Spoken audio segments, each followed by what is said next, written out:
Hey there and welcome. Tonight we're taking a different kind of journey into a world of gold, gods, and secrets buried beneath the sands of time. This is a quiet, thoughtful story for anyone who loves history, mystery, and a bit of darkness wrapped in the glow of ancient myth. So if you're here to unwind, or you're just looking for something fascinating to drift off to, you're in the right place. Before we begin, let me know, where are you listening from, and what time is it for you right now? I'd love to know. And if you enjoy this kind of calm, curious exploration into the past, don't forget to subscribe so you never miss an episode. All right, let's set the scene. Picture a land where golden deserts stretch endlessly, where green riverbanks cut through the dry earth like lifelines, where massive temples cast long shadows under the blazing sun. Welcome to ancient Egypt, a civilization that lasted for over 3,000 years and shaped the course of human history in ways we're still discovering. At the heart of it all stood the pharaohs, not just kings but gods on earth, rulers with unimaginable power and wealth. But behind the dazzling gold masks and towering monuments, their lives weren't always so grand. In fact, many were filled with paranoia, obsession, and practices that feel shocking even now. Tonight we'll step into that world. We'll wander through the lavish palaces, peek behind the curtains of royal families tangled in rivalry and betrayal, and visit the tombs built not just for death, but for eternity. We'll meet figures like Hatshepsut, Akhenaten, Tutankhamun, and Ramses II, and we'll uncover some of the disturbing truths still being unearthed by modern archaeologists. So dim the lights, settle in, and let ancient Egypt carry you somewhere far from here, into a story of power, mystery, and obsession. But before we meet the pharaohs themselves, let's step back and look at the world they ruled. At its height, ancient Egyptian civilization stretched from the Mediterranean Sea in the north to the deep valleys of Nubia in the south.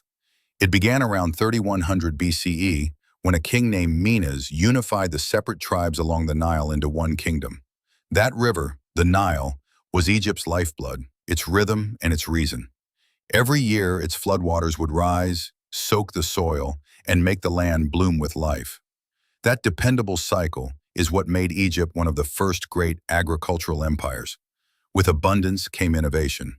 The Egyptians invented one of the earliest writing systems, hieroglyphics. They designed a 365-day calendar based on the Nile's floods. They created tools, boats, irrigation systems, and from all that prosperity, a unique culture blossomed, one filled with gods, rituals, and a deep fascination with death. But what really endures are the monuments, the pyramids, the temples, the tombs cut into cliffsides. Built by hand, block by block, these massive structures weren't just buildings. They were messages, symbols of power, proof that the pharaohs were not mere mortals, they were divine. Or at least that's what they wanted the world to believe. And in the center of this kingdom stood the pharaoh. He, or sometimes she, wasn't just the political leader.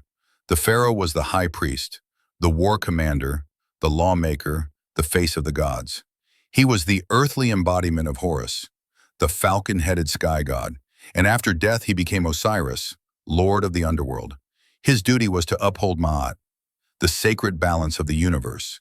To do that, he performed rituals, oversaw temples, waged wars, and governed a complex society with the help of priests and viziers. But this divine status came at a cost. Because if you were the living God, then every moment of your day carried cosmic weight.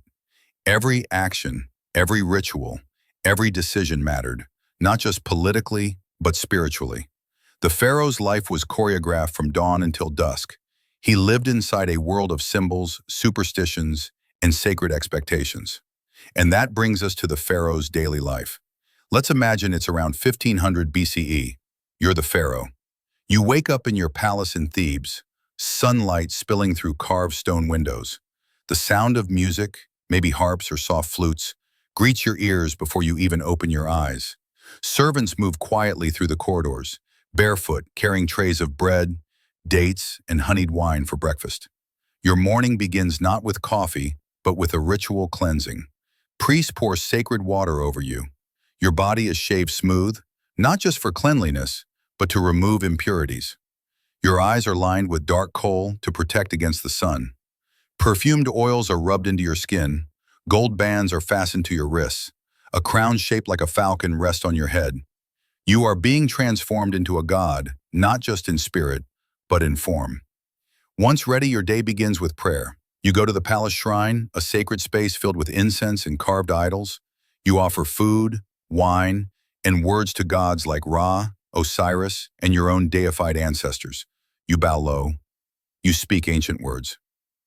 Because if you get this wrong, if you forget a line or spill the wine, the gods might take it as a sign, and the balance of the world could tip. From there, it's time to govern. You meet with your vizier, your closest advisor, who reads reports and presents petitions. Farmers need water rights settled, traders want permits, builders need approval for a new temple. You listen, you consider, you decide, because as Pharaoh, your word is law. Later, you ride through the city in a chariot. Crowds line the streets, cheering and throwing petals. You wave, toss coins, maybe stop to bless a newborn or offer a prayer at a temple's gate. These public appearances are theater, but important theater. They remind your people who you are, not just a man, but a god. But even in these moments of celebration, ritual surrounds you. You step into rooms with your right foot first to ward off evil. You eat only with your left hand. Your right is for offerings to the divine. You never let your shadow fall across a statue of a god. These details matter, because to break them is to invite chaos. As the sun sets, you return to the palace. Music plays, dancers move like flame. You drink sweet wine from a gold cup. You speak with priests and philosophers about life, death, and the afterlife. Because even now, in this moment of ease, you're thinking about what comes next. You've already commissioned your tomb, a hidden city beneath the earth in the Valley of the Kings. Its chambers are being filled with gold, food, statues, and spells. Because one day, your spirit will journey through the underworld, and everything must be ready. But before you can face death, you must survive life. And that means navigating not just rituals and wars, but the dangerous politics of your own palace. Inside the palace walls, power isn't just performed, it's contested. For all the gold and glory, being a pharaoh meant constantly watching your back. And nowhere was that more dangerous than within your own family. From the moment you wear the double crown, your top priority, besides ruling a kingdom, is to secure the future. That means producing a male heir. But unlike in many other monarchies, Egyptian royal succession wasn't always straightforward. The throne could pass to any son, or even a daughter, if they played their cards right. Which meant your palace, grand as it seemed, was a nest of vipers. Your great royal wife, who may very well be your half-sister, has one goal: to ensure her son inherits the throne. She'll smile at court, honor the gods, and whisper in your ear, but she might also be working behind the scenes, plotting with priests, aligning with key officials, undermining rivals. And if she's doing it, chances are your secondary wives are too.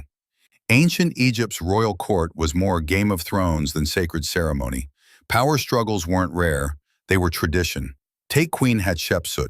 She started out as regent for her young stepson Thutmose III, but over time, she consolidated power for herself, not as a queen consort, but as king. She even wore the ceremonial beard and dropped the feminine form of her name. For more than 20 years, she ruled Egypt in her own right, and very successfully too. Then there's Akhenaten, the heretic pharaoh who tried to turn the entire religious system upside down. He declared the sun disk Aten the only true god, and banned the worship of others. He even moved the capital to a city he built from scratch. It was bold, radical, and ultimately doomed. His son, Tutankhamun, would spend much of his short life reversing those changes and restoring the old ways. But Akhenaten's reign is remembered not just for religious reform, it's remembered for how it revealed the fragility of power. His changes angered priests, alienated officials, and destabilized the kingdom. And his dream of a purer, monotheistic Egypt died with him. Then there's the truly dark side, something few talk about, but archaeologists have confirmed: human sacrifice. In the earliest dynasties, when a king died, he didn't go alone. His servants, concubines, even his pets were sometimes buried with him, killed to accompany him into the afterlife. These weren't symbolic representations or statues. These were real people. Their graves lined the tomb's perimeter. their bodies arranged like offerings. Some tombs, like that of Pharaoh Jer, held over 300 retainer burials. It's chilling to think about. The idea that death for a pharaoh didn't just mean one person leaving the earth, but a whole entourage forced to follow. Eventually, this practice faded out. Symbolic figurines called shabtis took the place of real people. But for a time, human sacrifice was seen as a necessary part of royal death, a way to ensure the king's comfort in eternity, even if it meant ending lives to get there. And the obsession with the afterlife didn't stop there. For a pharaoh, life was just the first chapter.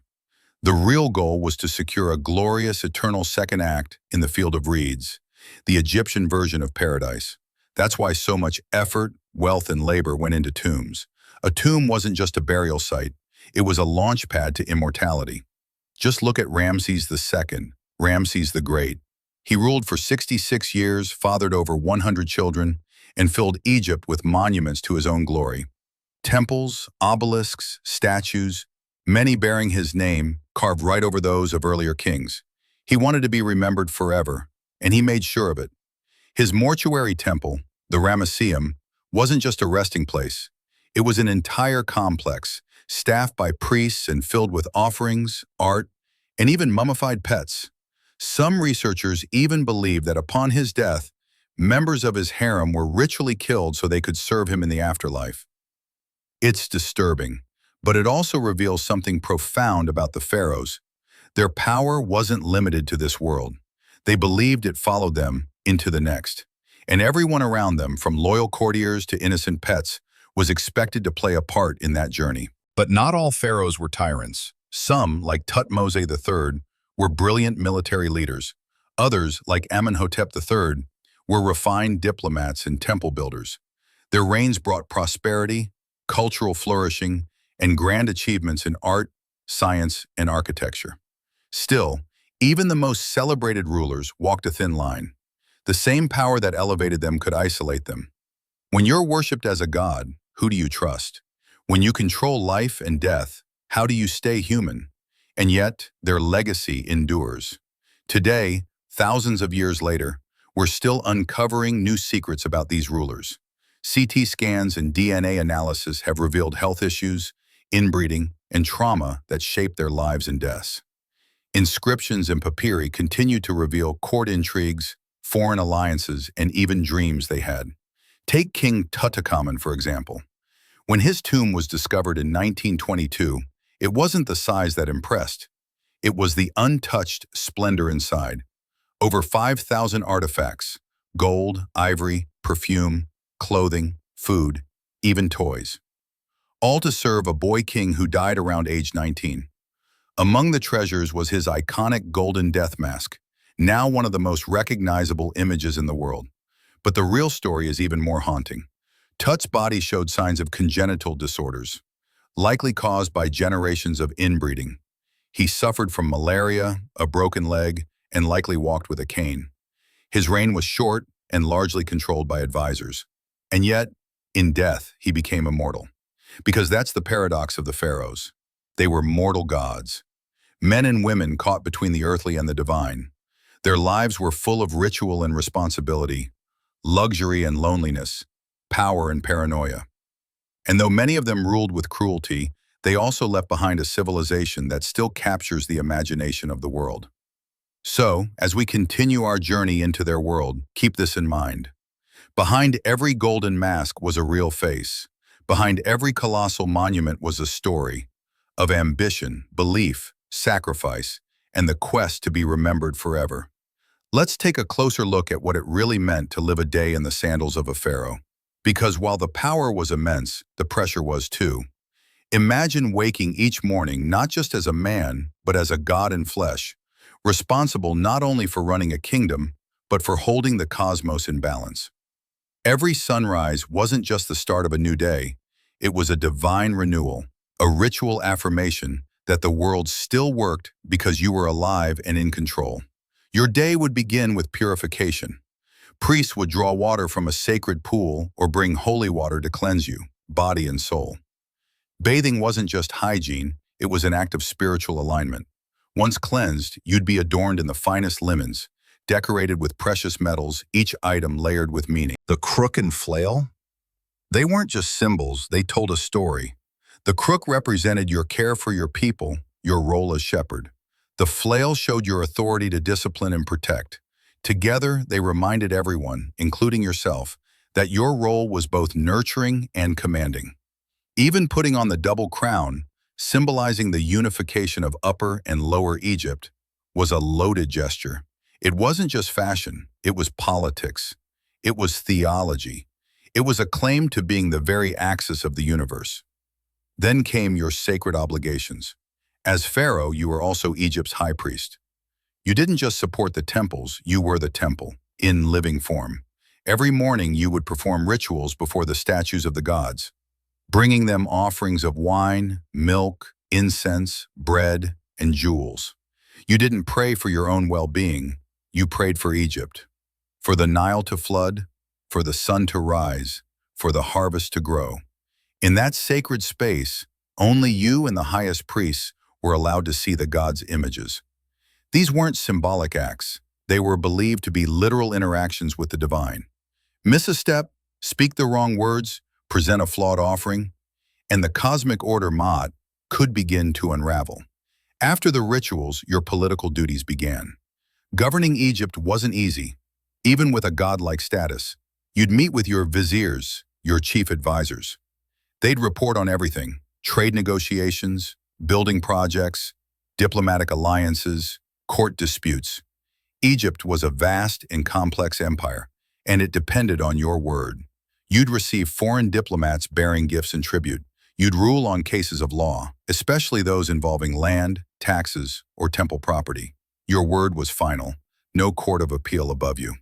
It was law by decree. But with such centralized power came risk. If something went wrong, a failed harvest, a military defeat, a solar eclipse, you were the one people blamed.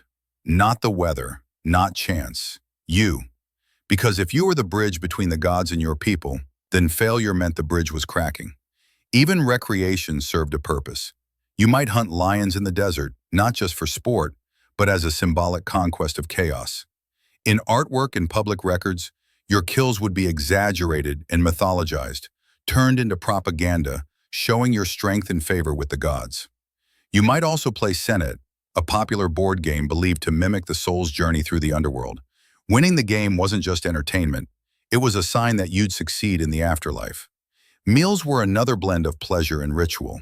You'd eat only the finest: meat, honey, figs, dates, bread baked with spices. But the presentation, the order, the manner in which you were served, all had to follow tradition. Servants fanned away flies, scribes recorded what you ate. Nothing was random. And as the sun dipped below the horizon, your role shifted once again. Your bar, the aspect of your soul tied to breath and movement, was believed to rise and travel with the sun god Ra through the underworld. Night wasn't rest, it was spiritual warfare. Your dreams could be messages from the gods or omens of future turmoil. You might consult dream interpreters. You might wake in the middle of the night to scribes recording your visions. Even sleep couldn't free you from your duty. And then came the question that haunted every pharaoh: what happens when I die? Because for all their glory, no pharaoh could escape death. And that meant planning began early. The construction of your tomb would often start the same year you took the throne. And these weren't simple graves, they were elaborate cities of the dead, with passageways, murals, traps for tomb robbers, and chambers filled with treasures. Why? Because death wasn't an end, it was a transformation. The tomb wasn't just where your body rested, it was where your soul would awaken and begin its journey. Inside, walls would be painted with spells from the pyramid texts and later the Book of the Dead. These weren't just beautiful decorations, they were instructions, maps, passwords, and defenses. Without them, your soul would be lost in the underworld. The goal? To reach the field of reeds, a mirror of paradise, a place where you'd rule forever alongside the gods. But even the journey through death was competitive. Other pharaohs were building their own grand tombs, trying to outshine each other, trying to prove their divine right, even in eternity. And that's the strange thing. Despite all the ceremony, despite all the rituals, pharaohs were still human. They felt fear, jealousy, desire. Their lives were gilded, yes, but often isolated, paranoid, and dictated by 1,000 invisible expectations. They were loved, they were feared, but they were rarely free. And yet, somehow they endure. Their names, Hatshepsut, Akhenaten, Tutankhamun, Ramses, still echo in classrooms and museums. Their images carved in stone, painted in color, wrapped in gold, still spark awe. We may not believe in their divinity, but we can't deny their influence. Because the story of the pharaohs isn't just about power, it's about the human longing for meaning, for control, for legacy. It's about what happens when one person tries to carry the weight of a nation and the sky on their shoulders. And it's about the lengths we'll go to be remembered. Now that we've seen how the pharaoh lived, worked, and worshipped, let's turn to something even more intimate, their relationships. Because inside the walls of those glittering palaces, love, rivalry, and betrayal unfolded in ways that could shape the destiny of the entire empire. The pharaoh's court wasn't just a place of grandeur. It was a pressure cooker of ambition. At the center stood the king, orbiting around him a constellation of queens, consorts, children, priests, generals, and political schemers, all with something to gain or lose. And at the top of that royal hierarchy was the great royal wife. This queen wasn't just a spouse, she was often a co-ruler, a political player, and the mother of the next pharaoh. In many cases, she was also the king's sister or even his daughter. That wasn't scandalous by ancient Egyptian standards. In fact, it was sacred. The pharaoh was the living Horus, the son of Osiris and Isis, who were brother and sister themselves. By marrying within the family, the pharaoh was following divine precedent. It was less about love and more about keeping the bloodline pure. But purity came at a cost. Take the case of Cleopatra VII. You know her as the glamorous last queen of Egypt, but few people realize that her family tree was an absolute mess. The Ptolemaic dynasty, Greek rulers descended from one of Alexander the Great's generals, practiced such intense inbreeding that their family relationships looked like a labyrinth. Brother-sister marriages, niece-uncles, cousins, all tangled together in an effort to preserve royal status. And the result? Paranoia, instability, and in some cases madness. Cleopatra herself was involved in several deadly feuds with her siblings. She had her sister Arsinoe murdered. Two brothers were either exiled or eliminated. The stakes weren't personal, they were political. Whoever controlled the throne controlled Egypt. But Cleopatra was hardly the first or the last to play the game of blood and crowns. Long before her, there was Hatshepsut, who maneuvered her way into power through her position as queen, stepmother, and regent. Once her stepson was too young to rule alone, she stepped in and never stepped out. She declared herself king, adopted masculine titles, and ruled for more than 20 years. Her legacy was so threatening to future rulers that her name was later chiseled out of monuments, almost erased from history. Then there was Nefertiti, wife of Akhenaten. For a time, she may have ruled alongside him as an equal, perhaps even as pharaoh in her own right after his death. The art of the period shows her in poses typically reserved for kings, smiting enemies, leading rituals, crowned in divine regalia. Some scholars believe she may have ruled under a different name, in disguise. But not all royal relationships were partnerships. Many were power struggles waiting to explode. The story of Ramses II offers a vivid glimpse into this. He had many wives, over 100 children, and more than one queen with ambitions of her own. His most famous consort, Nefertari, was beloved and influential. She even had a magnificent tomb built for her in the Valley of the Queens. Her images appear alongside Ramses in temples, not as a background figure, but as an honored presence. But behind the scenes, things were rarely that peaceful.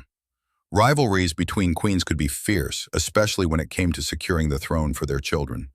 In polygamous households, each wife knew that the path to real power lay in her son becoming the next pharaoh, and that often meant undermining her rivals through rumors, alliances, and sometimes assassination. Take the tragic story of Queen Tai and her son Akhenaten. Tai was a powerful queen married to Amenhotep III. When her son took the throne, she remained deeply involved in court politics.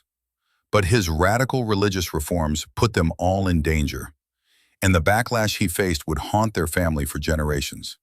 There's also the chilling tale of Pentuer, the the son of Ramses III and a secondary queen named Tai, not be confused with Akhenaten's mother.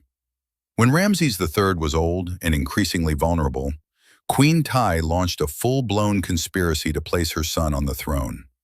It involved palace officials, magicians, even members of the harem. The plan? Kill the pharaoh and bypass the chosen heir. But the plot was uncovered. In what became known as the harem conspiracy, the conspirators were arrested and put on trial.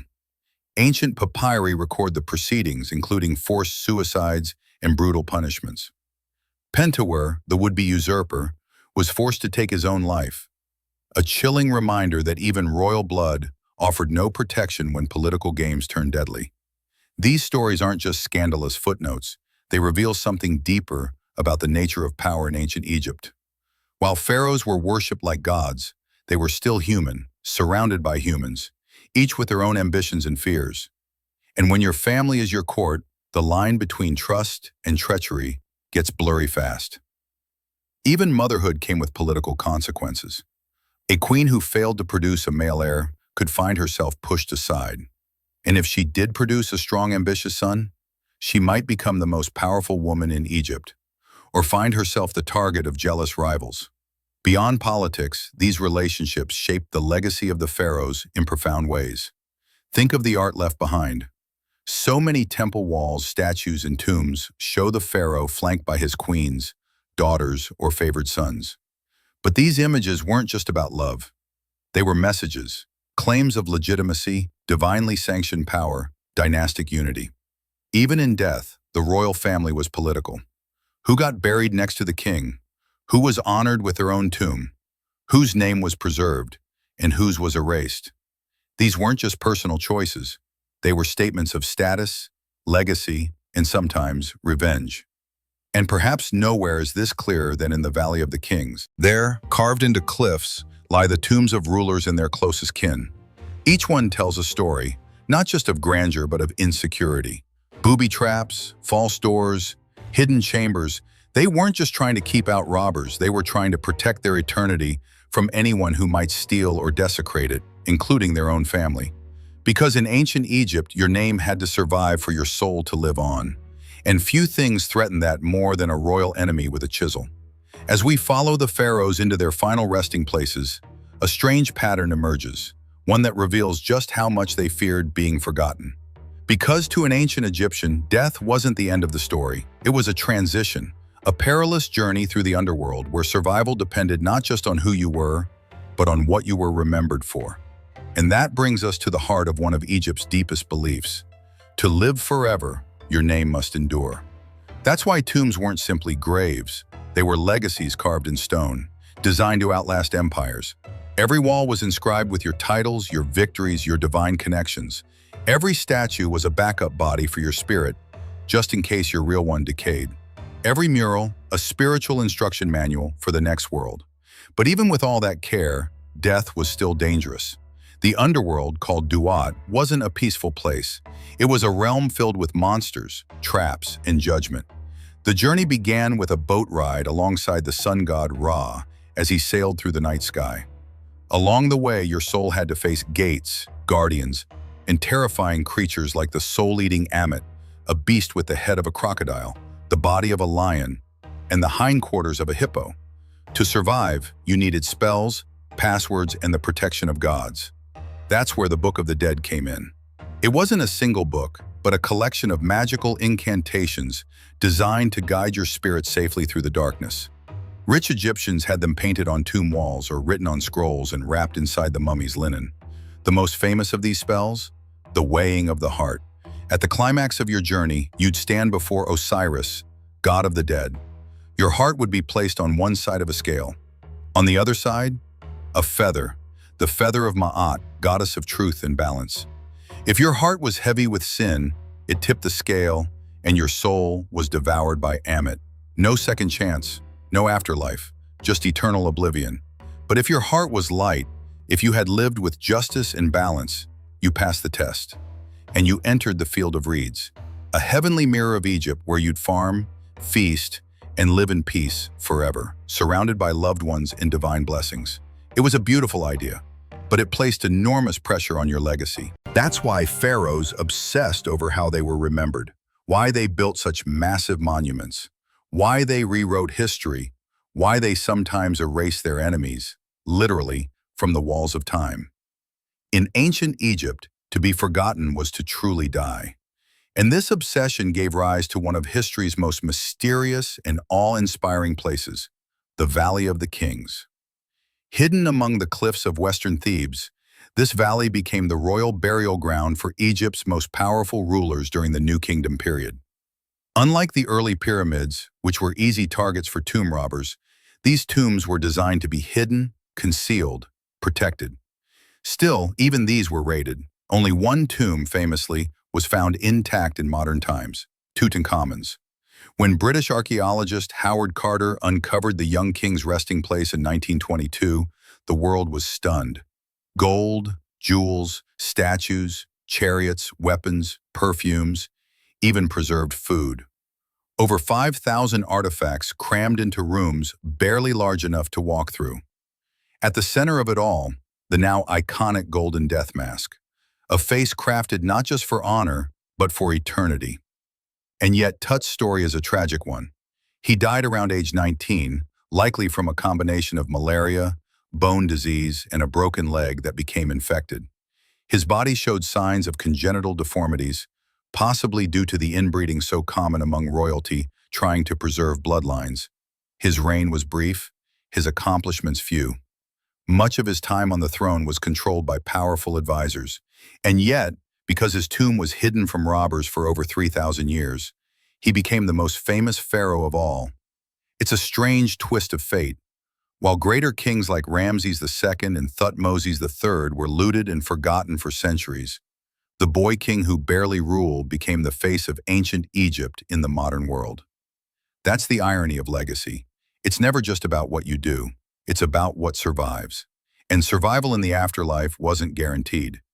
Tombs were booby-trapped, sealed with curses, guarded by sacred spells etched into walls. Some entrances were filled with rubble or designed to collapse entirely after burial, all to deter looters and protect the soul's journey. But humans are persistent. Almost every tomb in the Valley of the Kings was breached, some just days or weeks after burial. Thieves stole gold, linens, perfumes, and even desecrated mummies to strip them of jewels. And so many pharaohs had to be reburied in secret, their bodies moved by priests desperate to preserve their dignity. Entire caches of royal mummies have been found hidden in cliffside tombs, dozens of rulers stacked together, stripped of their original splendor, laid to rest not as gods, but as refugees of eternity. It's sobering. The same kings who commanded armies and built monuments tall as mountains ended up quietly buried in shared graves, their names lost to time. But not all was forgotten. CT scans, DNA analysis, and facial reconstructions have allowed us to meet the pharaohs again, not just as statues or legends, but as people. We've seen the cavities in their teeth, the fractures in their bones, the signs of disease and violence. We've learned what they ate, how they lived, and how they died. And in doing so, we've given them something priceless: remembrance. Because maybe that's the real gift of history, not just to learn, but to remember. Not just to marvel at the pyramids, but to understand the people behind them, their struggles, their fears, their dreams of eternity. As we move deeper into the legacy of the pharaohs, we begin to see something even more profound. Not just how they lived or died, but how their stories shaped the world long after their kingdoms crumbled. Because for all the gold and stone they left behind, their greatest achievement might be something else entirely: myth. The pharaohs didn't just rule Egypt, they ruled imagination, and they still do. From ancient scribes to modern filmmakers, the image of the pharaoh has become a symbol of absolute power, eternal mystery, and divine right. He stands tall in a white linen kilt, head crowned with a cobra and vulture, staff in one hand, flail in the other, eyes outlined in black, skin bathed in oil and gold dust, a god among mortals. But beneath that image was always something more complicated. Because the myth was never just about the king, it was about control. Think of the way stories were told in ancient Egypt. Hieroglyphs didn't just record history, they created it. Pharaohs often rewrote the past to suit the present. They carved victories into temple walls, even if those victories never happened. They erased rivals, usurpers, or failed reigns with a single chisel. They glorified themselves in stone, knowing stone could last forever. Take Ramses II. He didn't just rule with strength, he ruled with storytelling. He claimed victory at the Battle of Kadesh, even though the fight ended in a draw. He filled temples with giant reliefs showing him defeating entire armies single-handedly. It wasn't entirely true, but it didn't matter. What mattered was what people believed. That was the real power. And it wasn't just him. Every ruler understood that legacy wasn't just about deeds, it was about narrative, about making sure the right version of you survived. Sometimes that meant exaggeration, other times it meant complete reinvention. Akhenaten, the heretic pharaoh, didn't just change Egypt's religion. He tried to rewrite its entire cosmology. He replaced the pantheon of gods with one, Aten, the sun disk. He built a new capital, Amarna, filled with temples to this god. He even changed how pharaohs were depicted. Gone were the idealized, muscular forms. In their place, slender, elongated figures with wide hips and delicate features. Images that mirrored Akhenaten himself. His reign was one of the boldest experiments in religious and artistic transformation the world had ever seen. But after his death, it was undone. Temples destroyed, names scratched out, images defaced. Egypt went back to its old gods and tried to forget he ever ruled. But history doesn't forget that easily. In a strange twist, Akhenaten's ideas would echo thousands of years later. His vision of one god, radiant and singular, shaped the conversation about monotheism long before the rise of Christianity, Judaism, or Islam. He may have been erased from stone, but not from influence. And that's what makes the story of the pharaohs so fascinating. They lived in an age of ritual, where power was divine and kings were eternal. But they were also human, fragile, flawed, afraid. They suffered disease, they faced rebellion, they died young or outlived their heirs. They feared being forgotten and tried everything to prevent it. And ironically, those who tried hardest to be remembered were often the ones who disappeared the fastest. Many of the most powerful rulers, those who ruled longest, built the most, left little more than scattered ruins. Meanwhile, a boy king who barely reigned, Tutankhamun, became the most famous pharaoh of all simply because his tomb survived. It's a reminder, legacy is unpredictable. But even as individual names faded, the idea of the pharaoh endured. It became a symbol, a kind of timeless archetype, the God King, the eternal ruler, the one who bridges the mortal and the divine. This archetype spread far beyond Egypt's borders. The Greeks admired it. Alexander the Great styled himself like a pharaoh after conquering Egypt. The Romans adopted parts of the imagery. And even today, when we see pyramids or golden sarcophagi or eye-line statues, we instinctively feel the presence of power. Modern rulers have mimicked this too. Think of the palaces, the monuments, the propaganda, the desire to be seen as larger than life, untouchable, chosen. That's the pharaoh's shadow, still stretching across history. But here's the deeper question. Why does this still captivate us? Why are we drawn to their stories, their tombs, their tragedies? Maybe it's because deep down, the pharaoh's journey is our own. Not in scale, but in spirit. We all want to be remembered. We all fear being forgotten. We all build in our own ways, careers, families, art, stories, hoping that something we touch will last beyond us. And in that sense, the pharaohs aren't just relics of a long-dead past. They're reflections of our ambition, our need for meaning, our fight against time. We may not be buried with gold. We may not have temples carved in our honor, but we build digital monuments, photos, videos, legacies online. We craft our own narratives, curate our image, try to define how we'll be remembered. And in that way, we're not so different from the kings and queens of ancient Egypt. Of course, most of us won't rule an empire. We won't command armies or erect obelisks in our name, but we can still learn from what the pharaohs got right and what they got terribly wrong. They remind us that power without humility can turn tyrannical, that legacy built only on image often collapses, that the quest to live forever can lead you to lose yourself. But they also teach us resilience, vision, the importance of shaping your story, rather than letting others do it for you. Because if the pharaohs understood anything, it was this: time forgets what you don't protect. Memory fades unless you give it form. That's why they built with stone, wrote in symbols, and buried themselves beneath entire mountains. They weren't just preparing for death, they were fighting to be heard. And now, thousands of years later, you're hearing them. Their words may be fragmented, their statues chipped, their temples crumbling, but their presence remains, whispering from the tombs, glinting in museum glass, breathing through the desert air. They remind us that history isn't just what happened, it's what survives. And perhaps that's the most powerful lesson of all. We've walked through the halls of ancient palaces, stood beneath sky-piercing obelisks, and peered into tombs sealed for eternity. But there's another layer to the story of the pharaohs, one that lives not in temples or tombs, but in ideas. Ideas about power, control, and what it means to rule not just a land, but the very minds of the people in it. You see, the pharaoh wasn't simply a monarch, he was a concept, a living symbol. His face, voice, and presence were tools of statecraft. He didn't just command armies, he shaped reality. In ancient Egypt, the line between religion and government didn't exist. Politics was sacred. The pharaoh wasn't just appointed by the gods, he was a god.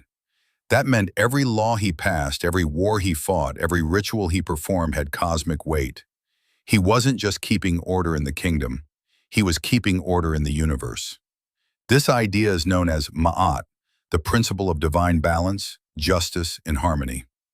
To ancient Egyptians, Ma'at wasn't just philosophy, it was the foundation of everything. The stars moved in Ma'at, the Nile flooded in Ma'at, society thrived in Ma'at, and the pharaoh was the living agent of that balance. So when he built a temple, it wasn't just for worship, it was an act of divine maintenance. When he punished rebellion, it wasn't just for power, it was to restore universal harmony. This belief gave the pharaoh extraordinary authority, but it also put immense pressure on him. Because if Ma'at was disturbed, through drought, plague, or invasion, it meant the pharaoh had failed. He hadn't upheld cosmic order, and that was a terrifying burden. Now imagine being born into that role. From childhood, you were told you were chosen, taught that your words could bend nature, your rituals could influence the gods. You weren't raised as a future leader. You were groomed to be a living god.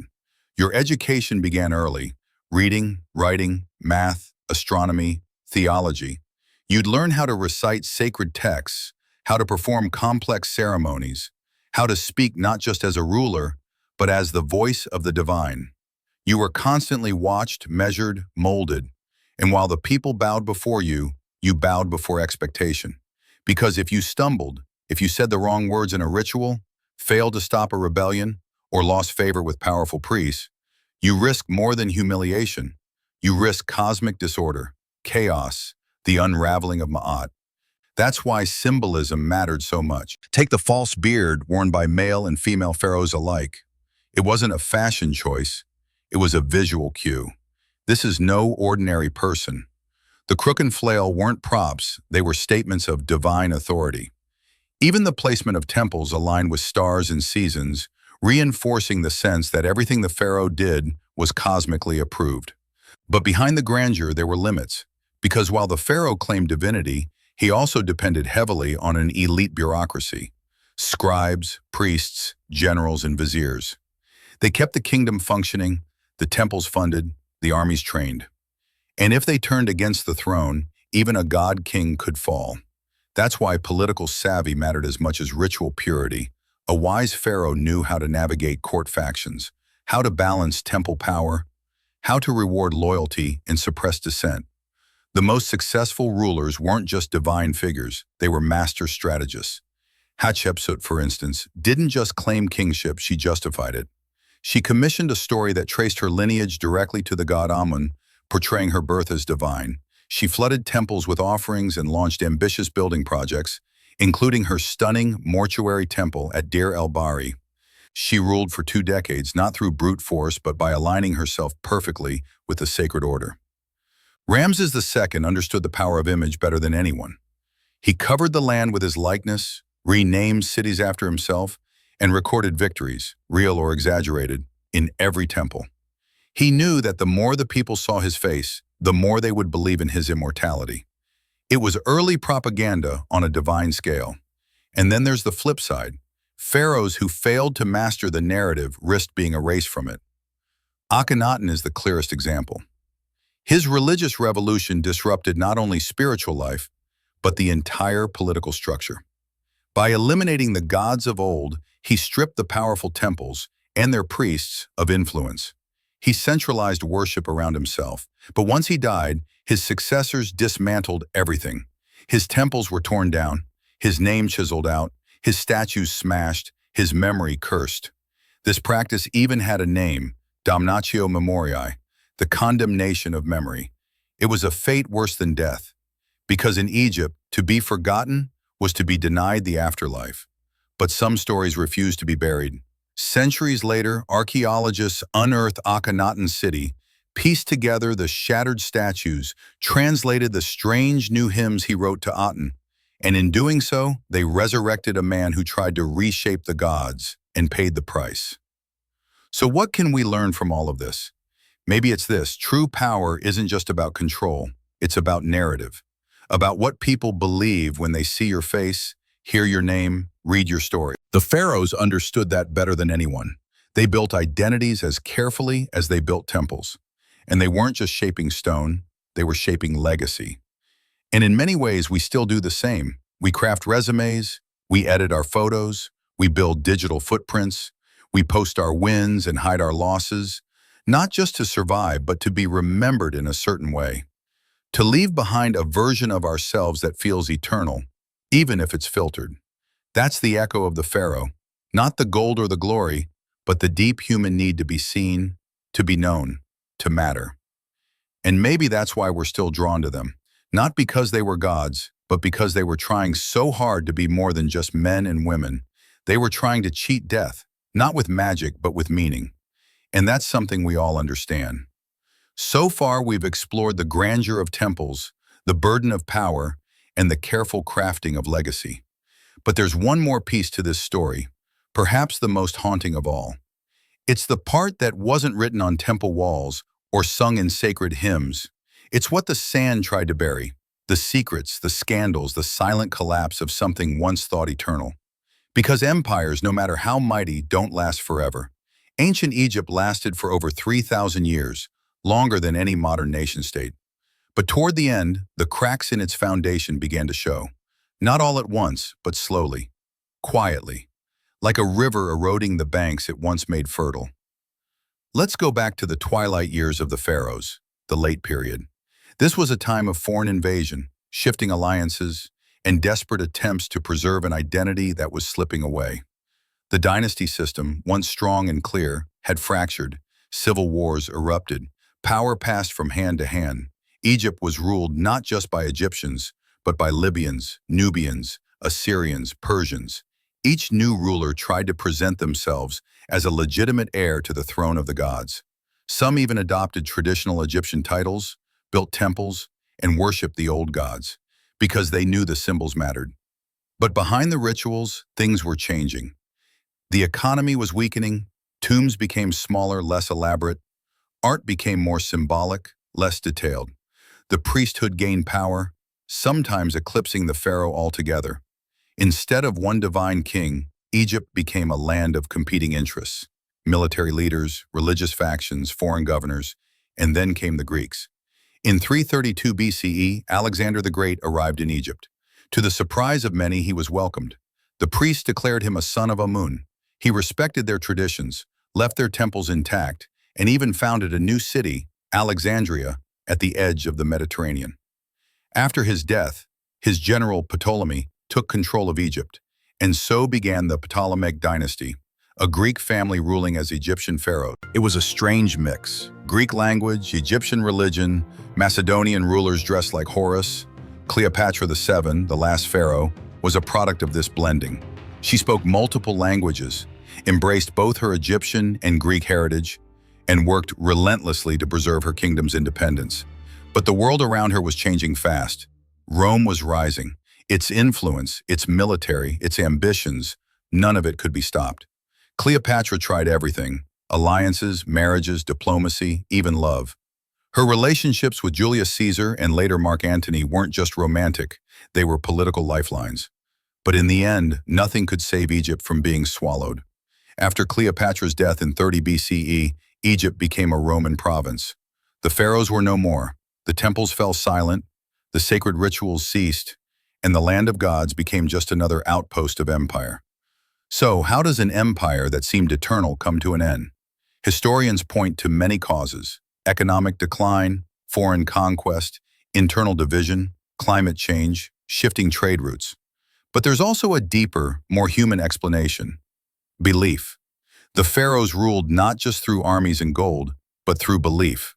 Belief in their divinity, in their right to govern, in their connection to the gods. Once that belief began to fade, once people stopped seeing the pharaoh as sacred, the entire structure began to collapse. The temples could still stand, the statues could still loom, but without belief, they were just stone. And yet, the story didn't end there. Because even as Egypt fell, the memory of its greatness lived on. The Greeks studied its temples. The Romans copied its architecture. Later, Arab scholars preserved its ancient texts. European explorers dreamed of its treasures. And in the 19th century, when Napoleon's troops stumbled upon the Rosetta Stone, a whole new era of discovery began. For centuries, no one could read hieroglyphs. The language of the pharaohs had been lost. But thanks to that single stone, inscribed in 3 languages, we finally broke the code. Jean-François Champollion unlocked the key to understanding a world that had been silent for 2,000 years. And what we found was astonishing. Tales of triumph and tragedy, love poems and hymns, laws and ledgers, contracts, prayers, curses. It wasn't just the story of kings, it was the story of a people, of farmers and builders, priests and scribes, mothers and children. Their voices, frozen in time, suddenly began to speak again. And in that moment, the pharaohs returned, not as gods, but as human beings. We saw their fears, their doubts, their hopes for eternity.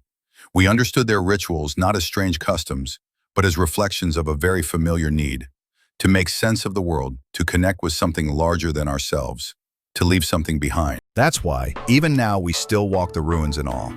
We still stare into the eyes of statues and wonder who they were. We still feel a chill when we stand before a tomb and read the same words spoken thousands of years ago. To speak the name of the dead is to make them live again. And we do. Every time we tell their stories, they live again. The truth is, the pharaohs did win their war against time, just not in the way they expected. Their tombs may be raided, their palaces may be dust, but their names, their ideas, their vision of something eternal, it's still here. Not just in museums or textbooks, but in how we think about power, about legacy, about meaning. Because the deeper you go into ancient Egypt, the more you realize it wasn't just a civilization. It was a mirror, a reflection of every human era, of ambition and decay, faith and fear, strength and fragility. And maybe that's why it matters. Not because it was perfect, but because it was human. Now that we've uncovered the arc of ancient Egypt's rise and fall, let's return to something more personal: the inner world of the pharaoh. Because for all their glory and power, the most surprising truth might be this: many of them were deeply isolated. Imagine being told from the moment you were born that you were not just special, you were sacred. Everyone around you treated you differently. Servants never met your eyes. Courtiers spoke in rehearsed tones. Your every move was watched, documented, performed. No one dared to correct you. Few dared to truly know you. That kind of life might sound luxurious, but it's also deeply lonely. You couldn't show weakness. You couldn't make a mistake. You couldn't relax, not without risking your image. Even your laughter had to be dignified. Every emotion was filtered through the expectations of divinity. Joy, grief, confusion, none of it could be shown too freely, or else the illusion would crack. And that illusion was everything. The idea of the pharaoh worked only if everyone believed in it, including you. That's why so many of Egypt's rulers were obsessed with ritual. It wasn't just about tradition. It was a way of controlling chaos within themselves and within the world. The daily offerings, the chants, the sacred processions, they were routines that gave shape to uncertainty, a spiritual armor. But beneath that armor, some pharaohs suffered. The mummy of Ramses II, once thought to be indestructible in life, shows signs of severe arthritis. He likely spent his final years in pain, struggling to walk. Tutankhamun, the golden boy of Egypt, had a clubfoot, scoliosis, and genetic disorders that suggest he lived in discomfort, possibly isolation. Akhenaten, the revolutionary king, was possibly plagued by chronic illness or mental distress. Some scholars believe his radical vision was as much personal crisis as political rebellion. These weren't just rulers, they were human beings trapped in roles too large for any one person to bear. Even love, one of the most human experiences, was complicated. Marriages were arranged for power, not companionship. Intimacy was closely monitored, often recorded in art or ritual. And for the few pharaohs who did seem to find genuine connection, like Ramesses II and Nefertari, or Akhenaten and Nefertiti, it's likely those relationships carried enormous pressure. You weren't just husband and wife, you were symbols of divine harmony. Your affection had to reflect cosmic order. Which begs the question, did the pharaoh ever get to be just a person? Maybe, sometimes, when the ceremonies ended, when the courtiers had gone, when night fell and the corridors were quiet. Maybe then, for a few stolen moments, they could breathe. But even in private, their thoughts were never truly their own. Because at the center of it all was fear. Not just fear of assassination or political betrayal, though those were real, but a deeper fear, the fear of being forgotten, of having all your work, all your rituals, all your grand declarations dissolve into dust. And that fear drove them to build bigger, dig deeper, inscribe their names on more stones than could ever be read in a lifetime. It also made some paranoid, controlling, ruthless. There are stories, some true, some exaggerated, of pharaohs who ordered entire families executed for suspected disloyalty, who buried workers alive to protect the secrets of their tombs, who banned names, burned records, and cursed anyone who dared challenge their divine image, not because they were evil, but because they were terrified. When your power rests on belief, doubt is deadly. And in the end, all of them had to face the one thing they spent their lives avoiding: death, the final judgment, the weighing of the heart, the journey through the underworld. Even the most powerful king had to prepare for that crossing, had to face the terrifying question, was I enough? That's what makes the story of the pharaohs so enduring. They weren't just building monuments to themselves, they were building arguments for why they mattered, why they deserved to live forever, why the gods should accept them. And that's something we can all relate to. We all want to be seen, to be valued, to leave something behind that says, I was here, I meant something. We may not be carving our names into stone, but we write stories, take photos, build careers, raise children, start businesses, share ideas. We reach, we stretch, we try to outlive ourselves in the only way we can, through legacy. The pharaohs just did it on a scale most of us can barely comprehend. And ironically, it wasn't their temples or armies that made them immortal. It was their humanity, their longing, their flaws, their complexity. When we see their faces in museums, when we read the prayers they wrote, or visit the ruins of what they built, we're not just witnessing history, we're witnessing a mirror, a reminder of the deep, ancient truth that lives in all of us. We are here for a moment, and we spend much of that moment trying to make it last. So if there's one lesson we can carry from the desert sands into our own modern lives, maybe it's this: don't wait to be remembered. Live in a way that makes every day meaningful. Not by pretending to be divine, but by embracing what makes you human, your curiosity, your courage, your creativity, your desire to shape the world, even in small ways. That's how legacy really works. Not through perfection, but through presence. And now we arrive at the end of our journey. From the golden throne rooms of Thebes to the silent tombs hidden beneath cliffs, we've walked in the shadow of gods, listened to the whispers of long-dead kings, and uncovered the truths buried beneath centuries of stone and myth. But here's the thing, this story never really ends. The legacy of the pharaohs is still unfolding. Archaeologists continue to discover new tombs, new inscriptions, new clues that challenge everything we thought we knew. Technology like satellite imaging, DNA testing, and 3D scans has opened ancient Egypt like never before. And every time we dig deeper, we don't just find artifacts, we find people. Because ancient Egypt isn't just a civilization, it's a conversation across time. When we look into the eyes of a statue carved 3,000 years ago, we're not just admiring craftsmanship, we're staring into the soul of someone who lived, ruled, hoped, feared. Someone who looked up at the same stars we see today and wondered, will I be remembered? And somehow, against all odds, they were. Not perfectly, not always kindly, but they survived in memory, in mystery, in meaning. And maybe that's the greatest success of all. Because if you think about it, everything the pharaohs ever did, every monument, every ritual, every battle, was really about one thing: control over time. They couldn't stop death, but they could leave behind something that would echo.